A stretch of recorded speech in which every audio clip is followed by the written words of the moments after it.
जनादेश अष्टतरंगमध्ये आपल्या सर्वांचे स्वागत आहे। भारतीय संस्कृती म्हटलं की आपल्यासमोर सगळ्यात आधी येतं ते देवपूजा आणि पंचांग। पहिली महत्त्वाची गोष्ट म्हणजे पंचांग म्हणजे फल ज्योतिष नव्हे। पंचांग तयार करण्यासाठी खगोलगणिताचा अभ्यास करावा लागतो। खगोलगणित म्हणजे खगोलशास्त्र म्हणजेच ॲस्ट्रॉनॉमी। पंचांग म्हणजे कालमापन म्हणजेच खगोलगणित। तिथी, वार, नक्षत्र, योग आणि करण या 5 गोष्टींच्या वेळा काढणं म्हणजे पंचांग करणे म्हणजेच खगोलगणित। ग्रह कोणत्या राशीत कोणत्या नक्षत्रात दिसेल याचे गणित म्हणजे खगोलगणित।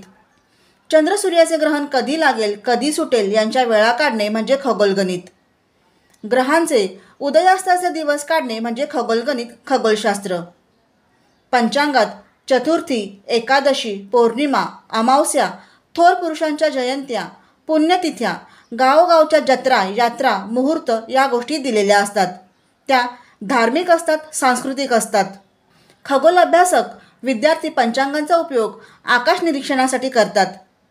चंद्र सूर्य ग्रहणे निरीक्षण करणे, सुपरमून पाहणे, उल्का वर्षाव पाहणे, अधिक्रमण, ग्रहांच्या युक्त्या, ग्रह नक्षत्र यासाठी उपयोग करतात। शेतकरी पावसाची नक्षत्रे पाहण्यासाठी उपयोग करतात। काही लोक थोरा मोठ्यांची जयंती पुण्यतिथी कधी आहे हे पाहण्यासाठी करतात, तर काही लोक गावची जत्रा यात्रा कधी आहे हे पाहण्यासाठी पंचांगांचा उपयोग करतात। पुरोहित मंडळी शुभ कार्यासाठी मुहूर्त पाहण्यासाठी पंचांगांचा उपयोग करतात।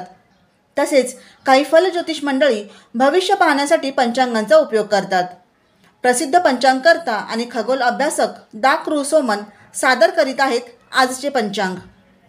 गुरुवार 22 ऑगस्ट 2024, भारतीय सौर 31, श्रावण शके 1946, श्रावण कृष्ण तृतीया दुपारी 1:46 चंद्र नक्षत्र उत्तरा भाद्रपदा रात्री 10:05 चंद्र राशी मीन, सूर्य नक्षत्र मघा, सूर्योदय सकाळी 6:23, सूर्यास्त सायंकाळी 7 वाजता, चंद्रोदय रात्री 9:02, चंद्रास्त्र सकाळी 8:45, पूर्ण ओहोटी दुपारी 1:35, पाण्याची उंची 4.80 मीटर, उत्तर रात्री 2:03 पाण्याची उंची 4.55 मीटर, पूर्ण ओहोटी सकाळी 7:02, पाण्याची उंची 0.44 मीटर, सायंकाळी